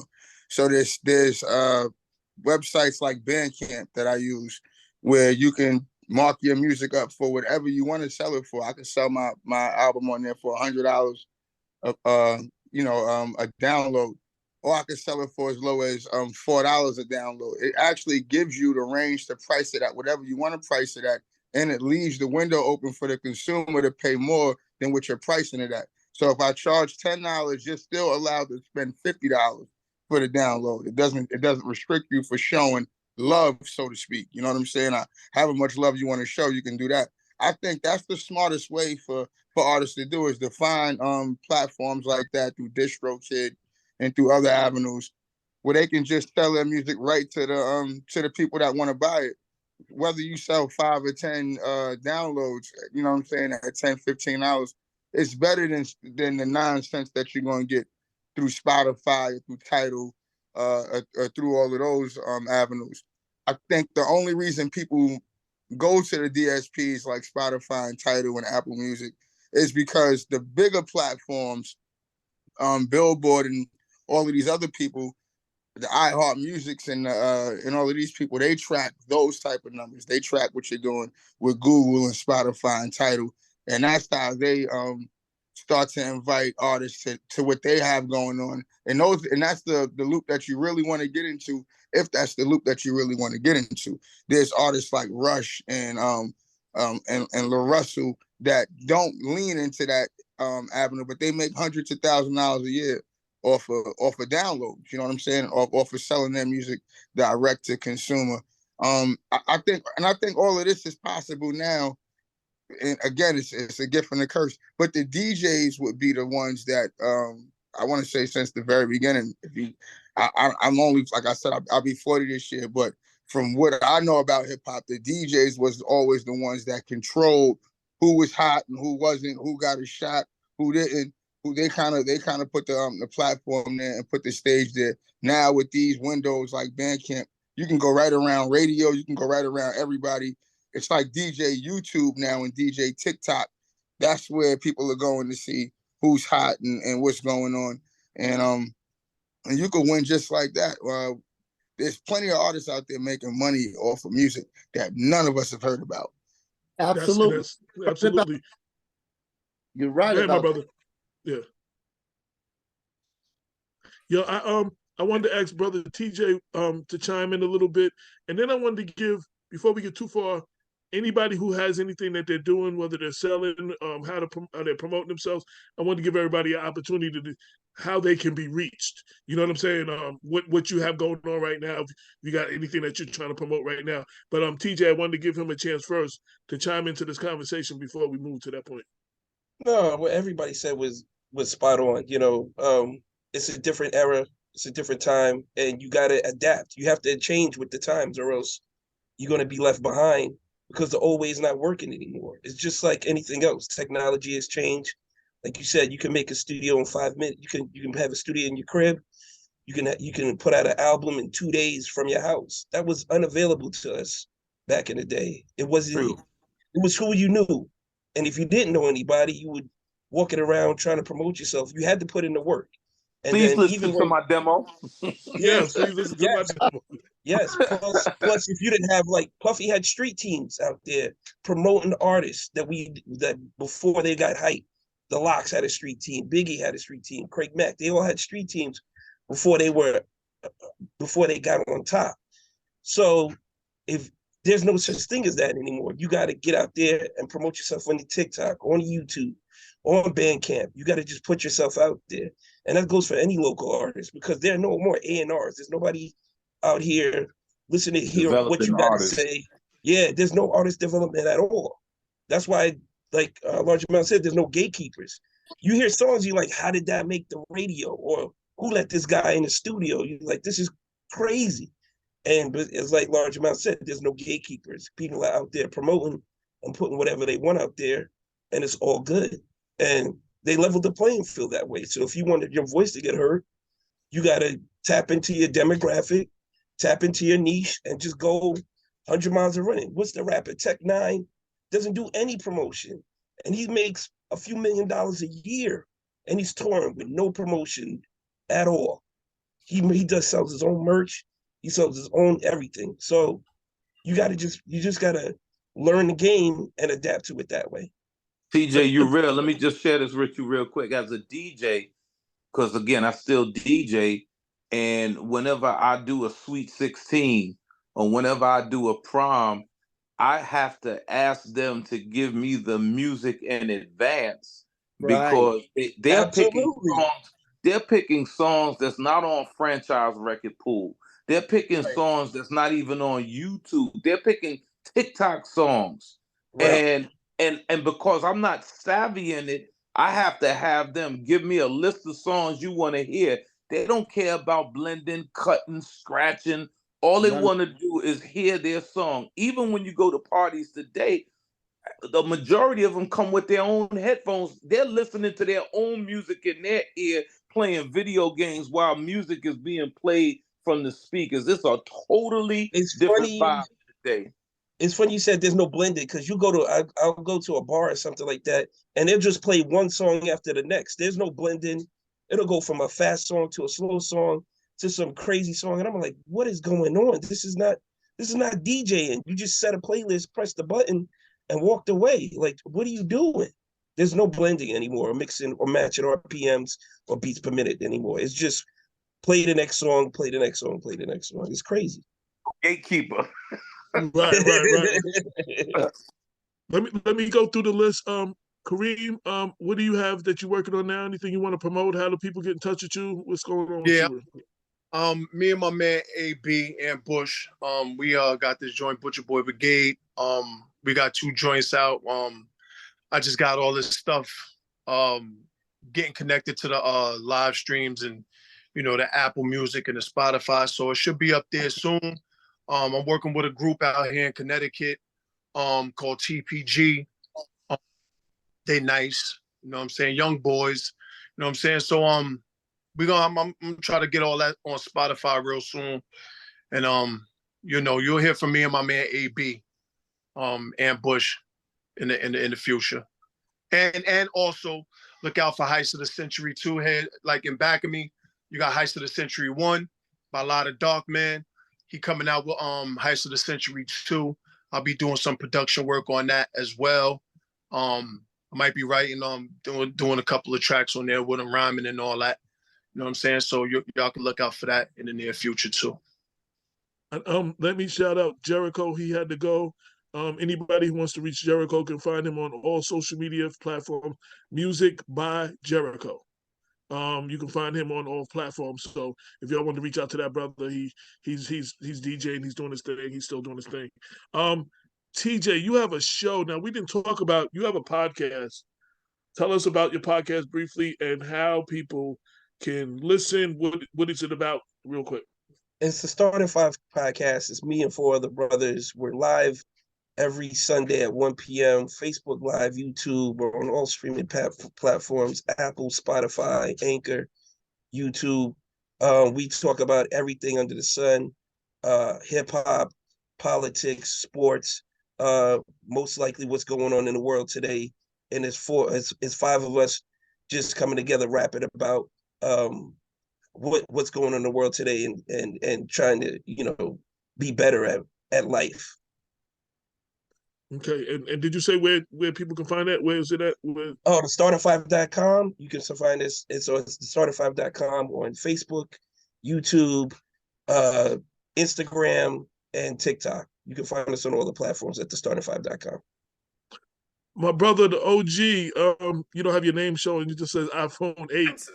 I don't know if you have anything that you're promoting right now or anything. I don't know if you have social media or not, but whatever you want to share so people can get in touch with you or support what you're doing. Yeah, I'm on social media, Spend Love 5000, Instagram. Everybody know who I am. I'm back and forth from here, California to Atlanta, but I'm up here in upstate New York. I bought a home. And I'm networking with my man I've been messing with for 23 years doing the big tournaments. We're going to be doing stuff up here as far as bringing hip hop up here to Poughkeepsie, New York. I'm doing what I do, which is, giving back to the community. I've been doing that for 25 years in Ossining. I'm going to be up here in Poughkeepsie, which is a city now, and bringing, hip hop, comedians, whatever, that's what I do. Like the people that don't know me right now on the panel, I am, Spencer Thomas, Unity in the Community. I've been doing this for 25 years. Been bringing Hunk Entertainment, Harlem up to Ossining, and one basketball players, talent shows, open mics, basketball tournaments, you name it. I've been doing it. I'm plugged in with most of the people in Westchester County. Grew up with, Grandmaster Gore and all them guys, JC, CC, when he went, all them from Yonkers. So I know everybody that most of the guys that you guys on the panel know, but I'm older. So, a lot of name droppings that people might know. I know them guys. So, that's me on social media. Spend Love 5000, Spencer Thomas, Yahoo 42, Spencer Thomas 42 at yahoo.com if you want to email me. Appreciate you. Large amount, what you got going on? How people can reach you? Yeah, I dropped it in the chat, all my links. Well, not the links, but just the information on how to get in touch with me. I got a YouTube channel that I'm building right now. So I got a lot of content coming out like weekly. I try to put some new content out every 2 to 3 days to keep that busy. I'll be putting out another album on Monday. It's called The Shine Box. I dropped the Honorable album back in September. So if you haven't gotten that, check that out. That's still on Bandcamp if you want to do it that way and support and spend some money. But it's also on all the downloading and streaming platforms too. We eventually put it out on that after a while. But the new album that's coming out on Christmas will only be out on Bandcamp. I'll be putting out the pre-sale link and the pre-download link for it later on this week on my IG page. So if anybody want to support that, just follow my IG. I put it in the chat already. And that's pretty much it, man. Just working on that. Got a bunch of things jumping off next year. So just stay tuned and y'all see what's going on. No doubt. I want everybody, Brother Arthur's next. Everybody, my email address is blackwestchester@gmail.com. If everybody could just send me their links and whatever they got going on, just everybody hit me there and I can go from there. Brother Arthur, how can people reach you? What you got going on right now? Real quick, just Bro Arthur Muhammad on Facebook. Bro Arthur Muhammad, Brother Arthur Muhammad. And I just wanted to give Andrew Wang a shout out. He been keeping this Yes. chat on fire. Yes. I wanted to thank him for staying engaged. And man, hey Spin, you only got me by a year, man. I'm 58, big brother. And I'll be 58 in February. So yeah. Come on So. now. Yo, I feel young as hell, man. That's right, man. That's right. Bro, you know, the funny thing is that, you know, as the years go by, we get younger. We age is like fine wine, man. And that's how I look at it. It's funny today that I'm on the Zoom. Yesterday, I'm going through boxes of VHS tapes. The little 8mm, them little cassette joints. Because I got, you know, footage of the Force MDs when they used to be at the Apollo. I got footage of They came to Mount Vernon. They came to Mount Vernon in 1981. Bro, you know I was there. I was there when you was down in Brooklyn when Dave Chappelle did the block party. I just couldn't get up there. It was too crowded. Yes, sir. Yes, I got footage of everybody, man. I got so much footage, man, that, you know, I got to find a VCR that don't eat up the tapes because I only have that one VHS tape. So each tape, when I put like a example tape in, it eats it up. So it's hard to find a VHS that when it's rolling, eventually it don't eat up the tape. And these are the only tapes I got, but I got tapes. I got 8mm tapes, just old school artists, man, old school artists and stuff that I want to put on. Like everybody got these YouTube podcasts and stuff. I'm gonna put up some footage, some never before seen footage of what hip hop was. Arthur, you remember the rink out in Bergen, New Jersey, right? No doubt. See, I got the stuff back then when you had a Kodak camera, when you had that big camcorder camera, because that's what I did, man. I used to Fairleigh Dickinson University, like I said, Inglewood McKay Park back out there, and the jams out in the park when Melly Mel and them used to be out there in the park before all them records and stuff. So I want to put a lot of footage that I got and make my own documentary. Make a documentary. My brother, if you hit me at my email blackwestchester@gmail.com, one of the things Ralph McDaniels is doing is he's really restoring a lot of that and documenting that, and maybe he could walk you through. Maybe he could walk you through on what you need to make that, to take it from what you got to where you want to take it to. He might be instrumental in giving you some information. So I could definitely put y'all two together, because that's what he does now. He's literally like being a historian and documenting all that old stuff and turning it into, you know, a format now that can be used. So that's what he does. It's so funny, you know. It's funny that you just said that. Shit, I got, when y'all said the street team, I got the original jacket, from the street team, from Bad Boy Street Team. When I say the original jacket, where is it at? The original jacket from the Bad Boy Street Team. Wow. The original, man, I got so much.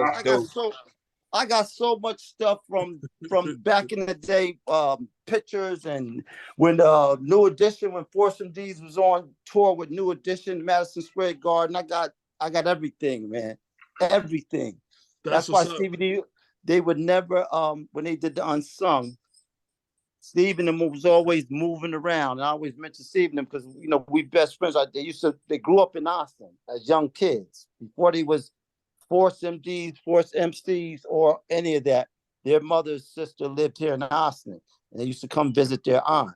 So we grew up together, not knowing that, you know, they was going to go on to become Force MCs, him and Mercury, not knowing they was going to become Force MDs with Khalil and them and the TCD and them joining. So my relationship with their family enabled me to be around Steve and them going to talent shows and Disco Fever and them, and then me and my cousin and K1 and us going down there and stuff, and then, you know, the rest is history. So, you know, hip hop is in my Ben, I got to cut you off because you be here for months talking about Right. So I already know your history because you've talked about it a lot, and the amount of legends you brought to Austin. I have to cut you off because you be out here for the next 3 months talking about it. I want to shout a couple of people that I saw. My brother Carlton Bedford Dozier from Strong Island. He holds me down all the time. Manny Faces, I don't know if he's still on, but he was on. He has a real strong podcast from Strong Island, but he's in Atlanta now. He got a real strong podcast. Again, shout out to Andrew Wang, who is definitely holds it's called Hip Hop Save America. Look that up. That's Manny Faces. But shout out to Andrew Wang, who definitely keeps me informed on what the heck is going on, like every 5 minutes, like literally every 5 minutes, like literally, word up, and everybody else. And I just want to I want to wrap it up, and I want to just again, I put out this book. Hold on. I want to say something. Don't say something. Who's that? Oh, yo, what's up? Can you hear me? Can you hear me? Sir. My bad. Can you hear me? Yes. All right, listen brother. to me. I just want to bring. All right, listen to me. I known AJ for almost 50-something years, man. And listen to me. I want to bring it back to the 914 where we started from. This past summer, I went to every park jam that celebrated 50 years of hip hop, from Cortona to everywhere. Paris was block party. Let me tell you, Pete Rock, he had a DJ set at Grandmaster Flashback, Cortona Park, so he was recognized. And during Paris was block party at 1520 Cedric Avenue in the Bronx, CL Smooth performed, and the Dean family and the Rough Riders family came through and they did a tribute to DMX. So don't think y'all was ignored during the celebration this summer in the Bronx, because they came through and they represented 914. I just wanted to say that before night ended. Okay? No doubt. Peace. AJ, this is my brother. Before you close it out, this is my brother from way back. And AJ, before you close it out, I also want to acknowledge Andrew and Michael for one, they're keeping one of the elements of culture of hip hop, the beatboxing, alive, and they were part of the podcast that you guys did last month, and Lane was gracious enough to share that recording with us. So if anyone wants to see that recording from our podcast from last month with Michael and Andrew speaking about their performances and what they're still doing within hip hop and beatboxing, definitely let us know. Email me. I put my email address in. And Lane, thank you for sharing that recording from last month. I just wanted to acknowledge them too, because they are part of that core of hip hop and some of those elements. So yes. So I'm wrapping it up with I wrote a book, and we got our own thing. It's a look at hip hop from the 914.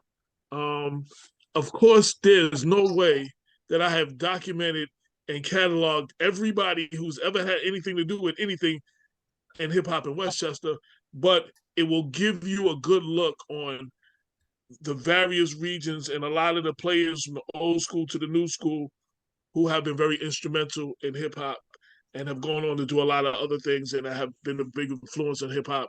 And I tried my best to document it as much as possible. The book is on Amazon now, or you can hit me at Mr. AJ Woodson, MRAJ Woodson at gmail.com, and you can get an autographed copy directly from me. I want to thank Jermaine and Tamara, and I wanted to invite both of them to say any last words or anything that they wanted to add. I just wanted to say thank you again for all of you, dedicating some of your time to continue this dialogue and conversation, sharing your experiences and sharing your perspectives on hip hop in the 914. Go out and buy AJ's book. Continue to listen to those streaming songs. And if you get a chance, please watch our past podcast. And we have 3 more coming up, so look out for those in your emails. We'd love to see you on again. Okay, Thank you so much. I definitely want to be on those podcasts. Yeah. Okay. And And I just want to say thank you for everyone. As you guys saw, we went on so many different tangents because the culture of hip hop runs deep in society and everything that we touch upon. And so this can branch out into a million different conversations. So I did put in the chat. If you guys do want to continue some type of conversation, we'll talk to Lane, and maybe outside of our series that we have scheduled already, maybe we can expand and talk about the different elements that we couldn't even get into now, because this is already has morphed into something beyond what we thought we would have. So I just want to thank everyone again for coming out. Please be in touch. Lane, thank you for all you do. AJ, thank you for hosting and all you guys are doing. So let's continue this. I love what's going on so far with these. And Andrew, thank you for sharing the link to that podcast in the chat. So thank you. We'll see you guys at the next one. Lane and AJ, I give it back to you. Yeah. Again, okay, go ahead. I wanted to say again, to repeat what Jermaine said, the last one we did was focused on beatbox and the art of noise. The next month for January, we will have Ralph McDaniels on, and we'll be focusing on the whole element of the video and the visual aspect of hip hop. Hip hop celebrated 50 years. He just celebrated his 40 years. He just 10 years. Video Music Box is 10 years younger than hip hop. And when we talked about things, Video Music Box is it comes on a public access channel in New York City, WNYC channel 25. But videotapes of this show have gone all over the world. People know about Video Music Box in Paris and everywhere else. That's like my brother was saying, that was like before the internet. Things were traveling through tapes, and I used to have a double cassette deck. If you had a dope tape and you came around me, I made a copy of it. So when you left, I still had that copy. And I was selling copies too. Word up. And that's why you had the 4th, 5th, and 6th and 10th generation Cold Crush tapes and the Kumo D Busy Bee battle. What I'm saying? Ain't none of us. I was not there, but man, I had sold a whole lot of those tapes though. You know what I'm saying? So, but yeah, I mean, and I appreciate this conversation, always going on in this conversation. Being the editor of Black Westchester, one of the things I try to do is document as much Black people in Westchester. And, this new book is trying to do that with hip hop, on all the aspects of hip hop. And that includes like the Mary J. Blige, who was one of the first people to take like R&B music and sing it solely over hip hop beats. You know what I'm saying? And do like the hip hop collabo thing. She's done records with damn every rapper, you know what I mean? Like hit records. So, she's included, and there's a lot of elements, the fashion and everything else in there. So if you get a chance, check out the book. And Lane, do you have any last words? No, you kind of did it. I just want to let people know the next show is planned for January 15th, and that the video from the last show and this one can be downloaded from the Race Talk Revolution YouTube page. It's loaded up on there as well. And I just want to thank everybody. This has been a really great conversation, a lot of education, a lot of love got shared in this platform today. So I just want to appreciate everybody. Thanks. It was a team effort for sure. Thanks, AJ, for moderating. And we look forward to seeing y'all soon. Thanks, Tamara and Jermaine, for putting this all together. All right. And shout out to everybody who tuned in, who didn't leave comments and stuff. There were several people that tuned in and came out and came in. So shout out to everybody who was involved in the conversation. Everybody, Merry Christmas. Have a Happy New Year. Be safe, be well. Oh, happy holidays. Yes. Happy holidays, everyone. Peace. Big love. Peace out. Big love. Mike. Peace, everybody. Enough love. Much love, my brother. Peace. Listen to the situation, my son. I'm as serious as cancer. All fun is done for the time. The beat will correspond to rhymes. The two is valid. The best you will find. Living in CI, who the hell am I? AJ Rock the juice, I get fly. Cool with the riffing guy, keep a handle. Cause if you don't, I'll wax you down like a candle. Be love.